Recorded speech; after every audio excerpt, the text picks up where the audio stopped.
There are a lot of weight loss reality shows out there, but My 600 Pound Life is the only show that's been around for a long time because it has an irresistible hook that involves watching morbidly obese participants work harder than they ever have worked before, essentially to save their own lives.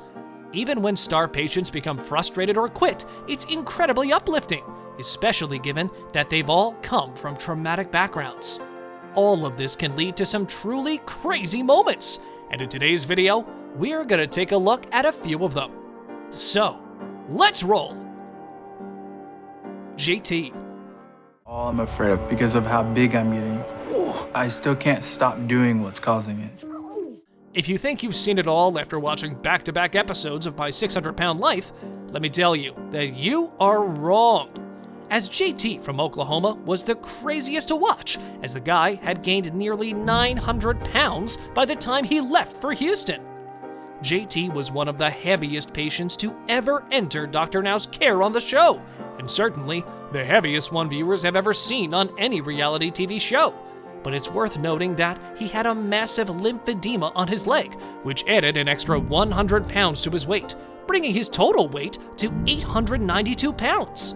He was living with his dog and his girlfriend Jessica when we first met him. He was 32 years old, but he hasn't worked since he gained 700 pounds at the age of 25, as he couldn't physically stand up. But what really took our breath away was the fact that, despite being unable to work, he had the energy and determination to walk to the door and get the pile of junk food that was killing him. And getting that big then, of course, made things even harder because I couldn't fit in my desk then, sitting in chairs like the other students. But there was a bright side. Clark lost over 400 pounds during his time in the docuseries, weighing in at 491 pounds. While it was a good start, he still had a long way to go to be in a healthy range. It's safe to say that many fans would be thrilled to see Clark return on a Where Are They Now episode, just to see how his lymphedema has progressed. That's just according to you. What do you mean? What are you trying to tell me? My mental state, me not being in a mental state. Tammy Patton. I won't even have the ability to get out of bed soon if I keep going like this. Tammy Patton from season 9 had a particularly traumatic upbringing. Her father was a drug addict, and after her family relocated to Texas to start over, Patton became reliant on food. Tammy had always struggled with her weight. She spent her childhood years with her mother and brother. Her family, however, began to experience financial difficulties when she was 9 years old. They were starving because of her own father's food addiction. The California native had gained over 300 pounds by the time she graduated high school. Despite knowing that her daughter was in trouble, Patton's mother never restricted her food intake. By the time she got to Dr. Now, she was 41 years old and hovering above 600 pounds. But the most bizarrely delusional part was that when the doctor asked about her eating habits, So far, what you have done to lose weight? I've tried a couple of diets. I've tried, she kept making excuses that she wasn't addicted to food, but rather didn't care much about what she was eating. Oh, and that's exactly what our bariatric surgeon needs to get started. And what happened was extremely unsettling to witness. But at the end of her episode, after the roller coaster of losing and gaining weight back again with the rub of pandemic, Tammy finally made it to her surgery. I'm gonna approve you for weight loss surgery again. yes. Yes. Thank you, Dr. Now. Aaron Washer. I hate my life and what I've let it become. Imagine being so large that you can't even go grocery shopping. That was the case with the young Aaron Washer, who was so large he couldn't go anywhere on his own. So, Aaron devised his own plan as he forced his elderly 76-year-old father to shop for him. But his father wasn't sure how much longer he could do this. Aaron cannot get in and out of the car easily, and he can't stand and walk very far because he doesn't have the strength. Aaron expressed guilt and shame about it, but then claimed that the reward of all the calorie-dense food and treats makes him forget, and that he doesn't give a damn about his father's health. Aaron has been confined to his home since the death of his mother to care for his aging father. However, the tables have turned, and his father, a war veteran, is now looking after him. Aaron was enslaved by his food addiction, and despite being in constant, excruciating pain and feeling bad about himself, he continued to do the wrong things and eat everything in sight.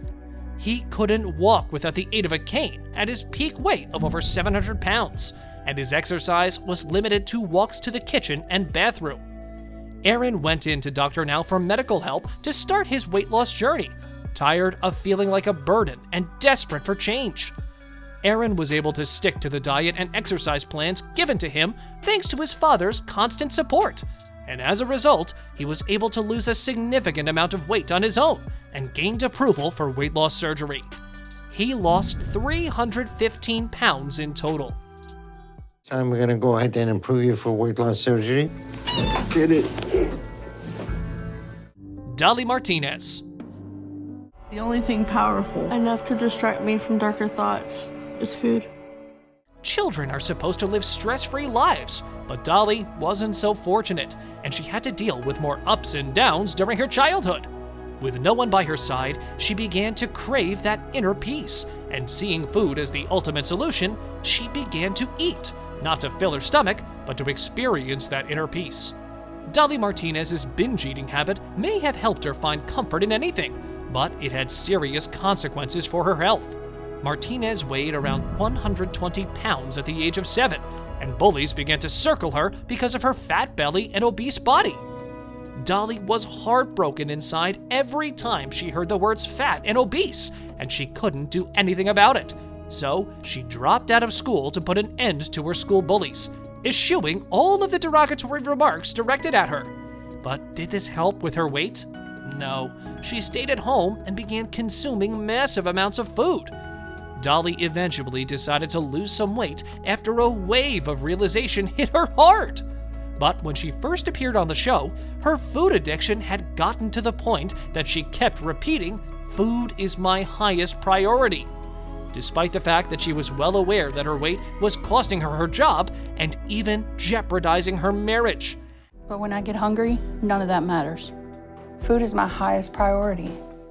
And she couldn't get her weight down to her goal, so Dr. Now turned her down because she had only lost 40 pounds in a year and had made no behavioral progress despite seeing a psychotherapist. 5 hours to tell you how I feel, and I will not take her back. Before we go on to the last psycho and crazy moment on our list, we'd love to hear your thoughts on today's video, as well as if you have any other favorite shows that you'd like to see on our channel. Nicole Lewis. I hate what my life has become, and if I don't change, I'm not going to be here much longer. Lewis had a difficult childhood, and like many obese people on the show, turned to food for comfort. She was raised by parents who were drug addicts and didn't seem to have much time or patience for a young child. Nicole's mother was finally sober enough to be a part of her life, but it wasn't a pleasant experience either. When we met Lewis in her episode, she was 23 years old and weighed around 700 pounds, and already had 2 children. Her traumatic childhood, as we told you previously, influenced her choices later in life, and her weight became so bad that she couldn't fit through a bathroom door or comfortably shop at a grocery store. Lewis recognized what she needed to do, and like so many others before her, contacted Dr. Now. Dr. Now wanted her to move to Houston, which has set off a chain of events as her family continued to live their old lives in Houston, eating the same unhealthy food and even feeding it to Nicole. But the worst part was watching her sob like a child when she couldn't get on the bed to sleep, and her husband, instead of being supportive, began screaming at her. Charlie, you know what? If you aren't going to be supportive, you can f***ing leave. That's why I'm here. She came back strong after a shaky start, attempting to cut so many calories and carbs at once. She was eventually able to get back on track and lose a total of 163 pounds. She was given permission to undergo weight loss surgery. I'm going to approve you for weight loss surgery, okay? Oh my gosh. Thank Okay. you so much. That's good news for Yes, you? It's wonderful news. Thank you very much for watching the video. Do like and share it with your friends. Subscribe to the channel and hit the bell icon to not miss any of the upcoming amazing videos. Thank you once again.